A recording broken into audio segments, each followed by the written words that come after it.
नमस्कार मित्रों, मैं राम मोहन उपाध्याय अपने YouTube चैनल वेदिका उपाध्याय में आपका हार्दिक स्वागत करता हूं। मित्रों, आज की इस वीडियो में हम लोग उत्तर प्रदेश लोक सेवा आयोग द्वारा पुनर्आयोजित होने वाली समीक्षा अधिकारी सहायक समीक्षा अधिकारी परीक्षा 2023 में पूछे जाने वाले सामान्य अध्ययन के महत्वपूर्ण प्रश्नों पर चर्चा करेंगे। सामान्य अध्ययन के श्रृंखला में इस वीडियो में सभी प्रश्न भूगोल से संबंधित हैं और सभी प्रश्न काफ़ी महत्वपूर्ण हैं और लगभग परीक्षाओं में पूछे गए हैं।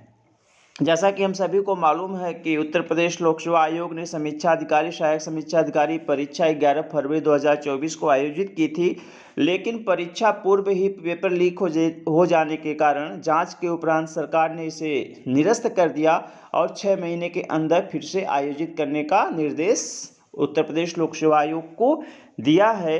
तो अभी से हम लोग पुनः जो है तैयारी में जुट जाएं, जिससे परीक्षा को क्रैक करना आसान हो जाए। तो हमारा पहला प्रश्न है, कलपोंग जल विद्युत परियोजना अवस्थित है। तो कलपोंग जल विद्युत परियोजना अंडमान निकोबार द्वीप समूह में अवस्थित है। विकल्प ए हमारा सही आंसर है। कलपोंग जल विद्युत परियोजना अंडमान निकोबार द्वीप समूह में किस नदी पर अवस्थित है? कलपोंग नदी पर। कलपोंग नदी पर अवस्थित है और यह अंडमान निकोबार द्वीप समूह की प्रथम जल विद्युत परियोजना। यह भी प्रश्न पूछा जा सकता है कि अंडमान निकोबार द्वीप समूह की प्रथम जल विद्युत परियोजना कौन सी है? तो अंडमान निकोबार द्वीप समूह की प्रथम जल विद्युत परियोजना है कलपोंग जल विद्युत परियोजना, जो कि कलपोंग नदी पर अवस्थित है। दूसरा प्रश्न है, सरदार सरोवर परियोजना से लाभान्वित होने वाले राज्य हैं। तो सरदार सरोवर परियोजना से लाभान्वित होने वाले राज्य हैं गुजरात है, महाराष्ट्र है, मध्य प्रदेश है और राजस्थान। ये चारों राज्य जो है सरदार सरोवर परियोजना से लाभान्वित होने वाले राज्य हैं। तो विकल्प ए हमारा सही आंसर होगा। तब प्रश्न पूछा जाता है, सरदार सरोवर बांध जो है या परियोजना किस नदी पर निर्मित है? तो सरदार सरोवर बांध या परियोजना नर्मदा नदी पर है। किस नदी पर? नर्मदा नदी पर अवस्थित है। इसके बाद अगला प्रश्न है, सरदार सरोवर परियोजना से सर्वाधिक लाभ मिलता है। तो जो अभी हमने आपको 4 राज्य बताए हैं, गुजरात, महाराष्ट्र, मध्य प्रदेश और राजस्थान, जो कि सरदार सरोवर परियोजना से लाभान्वित होने वाले राज्य हैं, उनमें से सबसे अधिक लाभ जो है किस राज्य को मिलता है? तो सबसे अधिक लाभ जो है किसको मिलता है? मध्य प्रदेश को मिलता है। विकल्प बी हमारा सही आंसर है कि लगभग 65.18% भाग जो है या लाभ जो है मध्य प्रदेश को प्राप्त होता है। उसके बाद 32.14% भाग किसको प्राप्त होता है? गुजरात को प्राप्त हो रहा है। ठीक है, तो सबसे अधिक लाभ किसको मिल रहा है? मध्य प्रदेश को मिल रहा है। तो विकल्प बी हमारा सही आंसर है। अगला प्रश्न है, निम्नलिखित में से कौन सा बांध नर्मदा नदी पर नहीं है? तो नर्मदा नदी पे कौन कौन से बांध नहीं इसमें पूछा जा रहा है। तो बरगी बांध, तो बरगी बांध नर्मदा नदी पर अवस्थित है। ओंकारेश्वर बांध ये भी नर्मदा नदी पर अवस्थित है। इंदिरा सागर बांध ये भी ओंकारेश्वर नदी पर अवस्थित है। इंदिरा सागर बांध ये भी जो है आपका नर्मदा नदी पर अवस्थित है। तो बरगी, ओंकारेश्वर और इंदिरा सागर ये सभी जो है नर्मदा नदी पर अवस्थित है। विकल्प डी हमारा है बाणसागर। तो बाणसागर जो है नर्मदा नदी पर अवस्थित न होकर सोन नदी पर है। किस नदी पर? सोन नदी पर है। तो विकल्प डी बाणसागर हमारा सही आंसर होगा। अगला प्रश्न है, निम्नलिखित में से कौन सा कथन सही है? तो इसमें हमें देखना कि कौन सा कथन सही है। तो पहला है इसमें मान परियोजना। मान परियोजना हथनी नदी। तो मान परियोजना जो है हथनी नदी पर नहीं है, बल्कि मान परियोजना जो है एक नर्मदा की सहायक नदी है मान।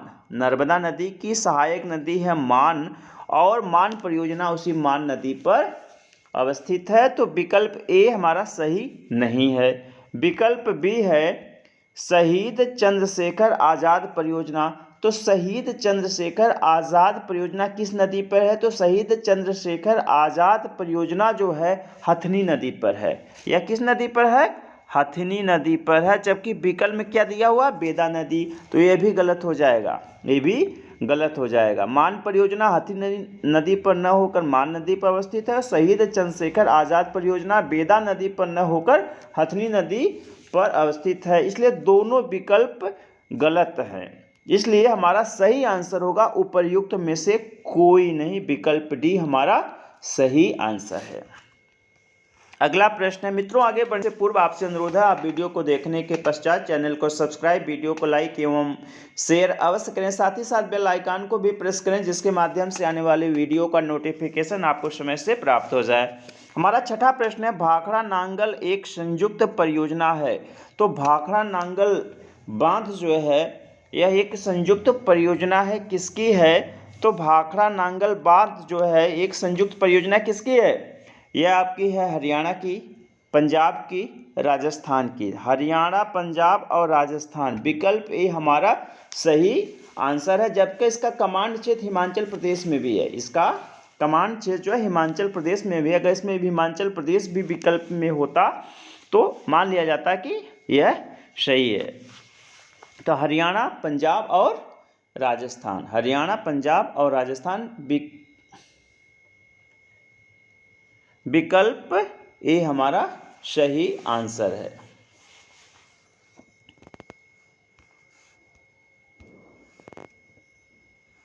अगला प्रश्न है, भाखड़ा नांगल बांध किस नदी पर स्थित है। तो भाखड़ा नांगल बांध किस नदी पर अवस्थित है, तो भाखड़ा नांगल बांध जो है सतलज नदी पर अवस्थित है, सतलज नदी पर अवस्थित है, विकल्प डी हमारा सही आंसर है। ठीक है, कहाँ पे, सतलज नदी तट पर बनाया गया है भाखड़ा नांगल बांध। ठीक है, बेसिकली भाखड़ा नांगल बांध जो एक बहुउद्देशीय परियोजना है, पंजाब, हरियाणा और राजस्थान का एक संयुक्त उपक्रम है, और इसके अंतर्गत जो भाखड़ा और नांगल के पास सतलज नदी पर दो बांधों का निर्माण किया गया है, और इसका निर्माण कार्य जो 1963 ईस्वी में कंप्लीट हुआ था, 1963 ईस्वी में कंप्लीट हुआ था, किस नदी पर, सतलज नदी पर। और इसका जो जलाशय है उसको हम गोविंद सागर के नाम से जानते हैं, और इसका कमांड क्षेत्र जो है हिमाचल प्रदेश में भी विस्तारित है। अगला है, भाखड़ा नांगल बांध के संबंध में कौन सा कथन सही नहीं है, यहाँ पे पूछा जा रहा भाखड़ा नांगल बांध के विषय में। तो सबसे पहले देखते हैं, विकल्प ए है, इस परियोजना का कमांड क्षेत्र हिमाचल प्रदेश, पंजाब, हरियाणा और राजस्थान है, यह हमारा सही है, अभी मैंने आपको ऊपर ही बताया है। विकल्प बी है, भाखड़ा नांगल बांध के जलाशय को गोविंद सागर के नाम से जाना जाता है, तो यह विकल्प भी हमारा सही है कि जो भाखड़ा नांगल बांध का जो जलाशय है उसको हम गोविंद सागर के नाम से जानते हैं। विकल्प सी है, भाखड़ा नांगल बांध का निर्माण कार्य 1950 में पूरा हुआ, यह हमारा सही नहीं। अभी मैंने आपको ऊपर बताया है कि भाखड़ा नांगल बांध का जो निर्माण कार्य है वह 1963 ईस्वी में कंप्लीट हुआ था, इसलिए विकल्प सी गलत है। और विकल्प डी है, यह बांध सतलज नदी पर बना, यह भी सही है। तो हमारा सही आंसर होगा विकल्प सी। अगला प्रश्न है, निम्नलिखित में से कौन सा भारत का सबसे पुराना जल शक्ति उत्पादन केंद्र है। तो भारत का अगर देखा जाए सबसे पुराना जल शक्ति उत्पादन केंद्र दिए गए विकल्प में है शिव समुद्र, शिव समुद्र, विकल्प डी हमारा सही आंसर है। अगर देखा जाए तो भारत का जो सबसे पुराना जल शक्ति उत्पादन केंद्र है वह 1897 ईस्वी में, कब, 1897 ईस्वी में दार्जिलिंग नगर को बिजली आपूर्ति करने के लिए जो है सिंद्रापोग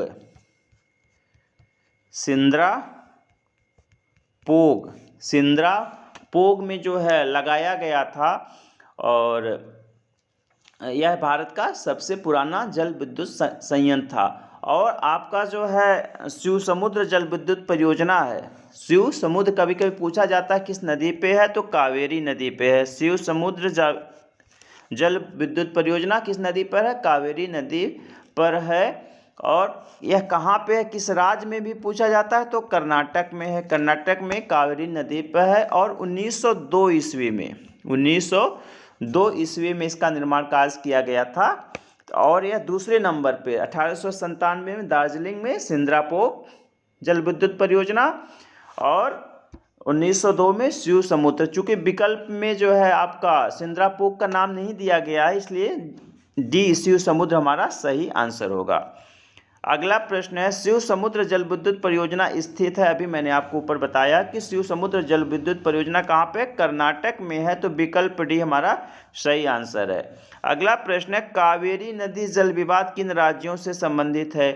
तो कावेरी नदी जल विवाद बहुत चर्चित जल विवाद रहा है, और यह जो है आपका तमिलनाडु, कर्नाटक, केरल और पुडुचेरी, वर्तमान में पुडुचेरी, उसमें पांडिचेरी कहा जाता है, तो तमिलनाडु, कर्नाटक, केरल और पुडुचेरी, विकल्प डी हमारा सही आंसर है। कावेरी नदी जल विवाद में जो सम्मिलित राज्य केंद्र शासित प्रदेश थे कौन कौन से थे, तमिलनाडु, कर्नाटक, केरल और पुडुचेरी। अगला प्रश्न है, कृष्णराज सागर बांध किस नदी पर अवस्थित है। तो कृष्ण सागर बांध जो है किस नदी पर है, राज सागर बांध जो कावेरी नदी पर अवस्थित है, विकल्प बी हमारा सही आंसर है। अगला प्रश्न है, नागार्जुन सागर बांध के संबंध में कौन सा कथन सही है। यहाँ पे हमें नागार्जुन सागर बांध के विषय में बताना कि कौन सा कथन सही है। तो नागार्जुन सागर बांध जो है कृष्णा नदी पर स्थित है, यहाँ पे नहीं हो गया, कृष्णा नदी होना चाहिए, तो यह बांध कृष्णा नदी पर स्थित है, यह सही है। नागार्जुन सागर बांध एक बहुउद्देशीय परियोजना है जो कि कृष्णा नदी पर अवस्थित है, और यह आंध्र प्रदेश और तेलंगाना, पहले जो है आंध्र प्रदेश ही था, बाद में जब 2015 में आंध्र प्रदेश का बंटवारा आंध्र प्रदेश और तेलंगाना में कर दिया गया, तो दोनों राज्यों की यह संयुक्त परियोजना है। तो यह परियोजना जो है कृष्णा नदी पर अवस्थित है, और 1967 ईस्वी में इस परियोजना का कार्य पूरा हुआ था, विकल्प बी हमारा सही है। विकल्प सी हमारा है, यह परियोजना तेलंगाना के नलगोंडा जिले एवं आंध्र प्रदेश के गुंटूर जिले के मध्य निर्मित है, यह भी कथन सही है।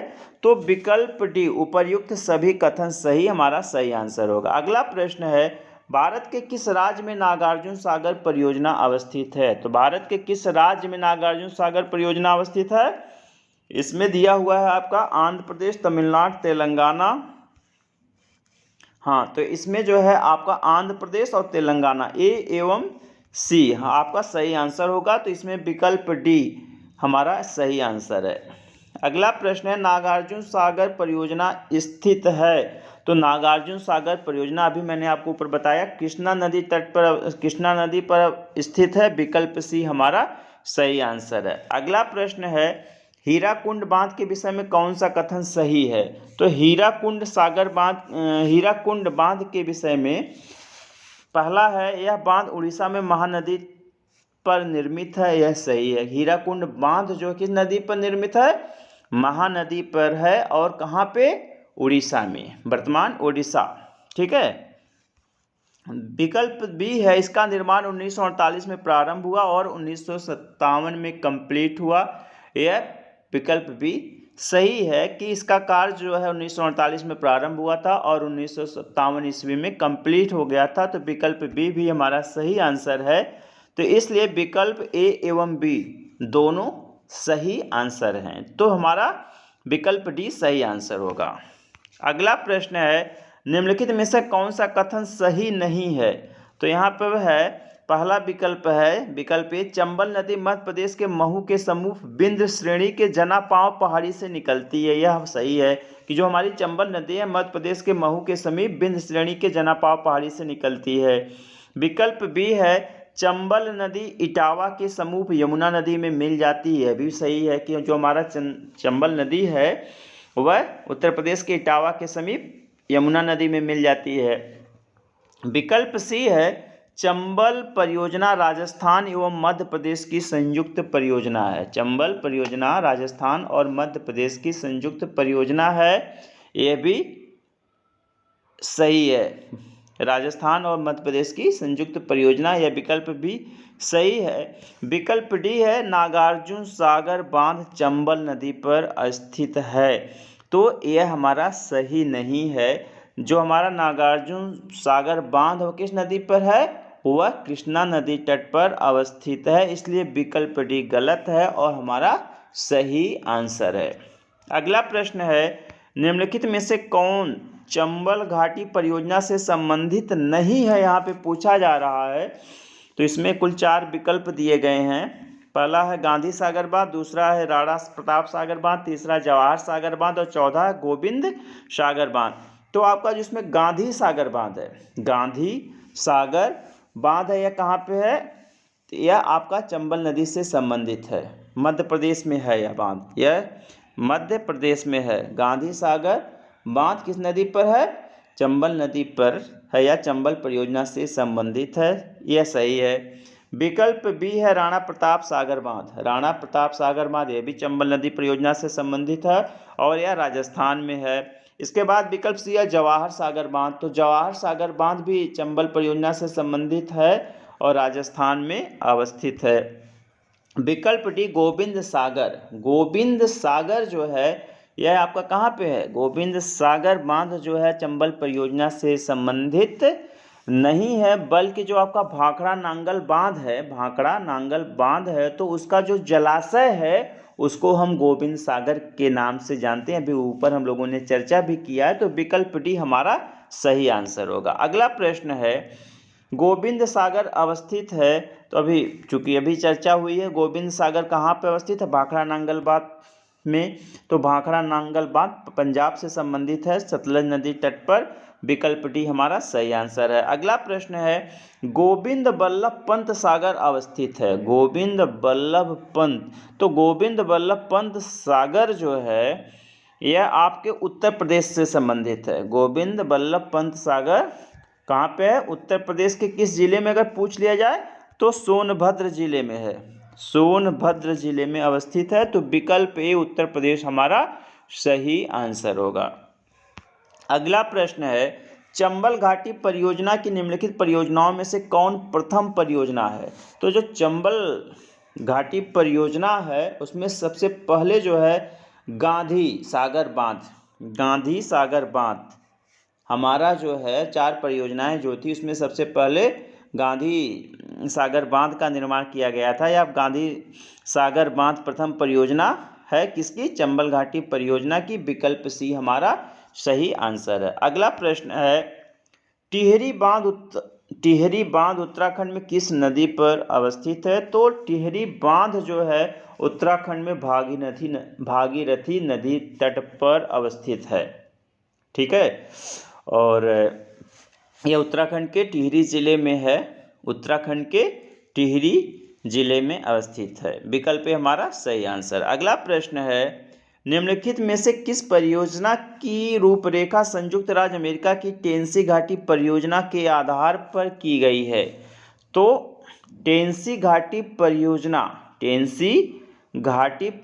के आधार पर किस परियोजना या किस नदी घाटी परियोजना का निर्माण किया गया था? तो वह आपका दामोदर घाटी परियोजना। विकल्प सी हमारा सही आंसर है। दामोदर घाटी परियोजना जो है वर्तमान पश्चिम बंगाल के हुगली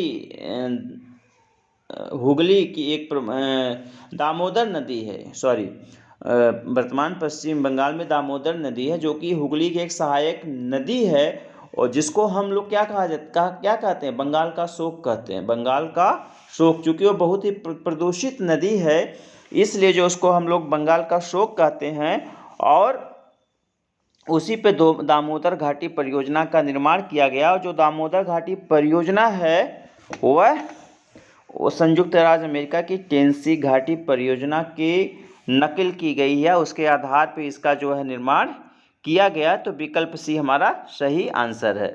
तिलैया बांध किस नदी पर अवस्थित है? तो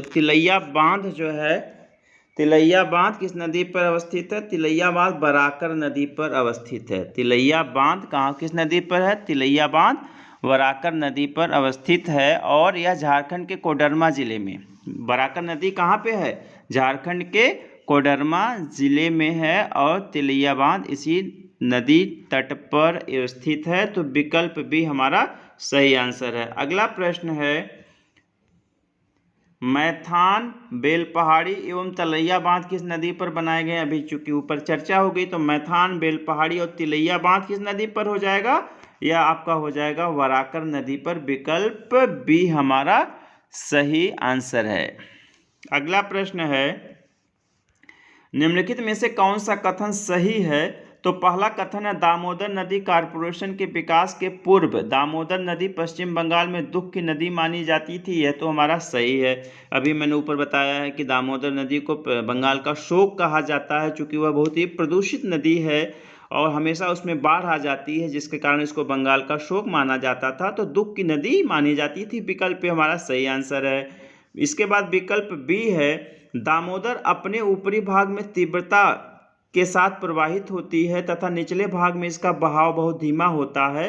तो यह विकल्प भी हमारा सही है कि जो हमारी दामोदर नदी अपने ऊपरी भाग में तीव्रता से प्रवाहित होती है और निचले भाग में इसका बहाव बहुत ही धीमा हो जाता है। तो विकल्प ए और बी दोनों सही है। तो सही आंसर क्या होगा? विकल्प डी हमारा सही आंसर होगा। मित्रों, इस वीडियो में हमने जो है अध्ययन से संबंधित महत्वपूर्ण 26 प्रश्नों पर चर्चा की। सभी प्रश्न आपकी आगामी परीक्षाओं के दृष्टि से काफ़ी महत्वपूर्ण है और ये सभी प्रश्न जो किसी न किसी किसी न किसी परीक्षा में पूछे गए हैं और आगामी परीक्षा के दृष्टि से काफ़ी महत्वपूर्ण है। आप इस वीडियो को पूरा देखिएगा। पूरा देखने के पश्चात अपने सुझावों से भी हमें लाभान्वित कीजिएगा। आप सभी को पूरा वीडियो देखने के लिए बहुत बहुत धन्यवाद। नमस्कार।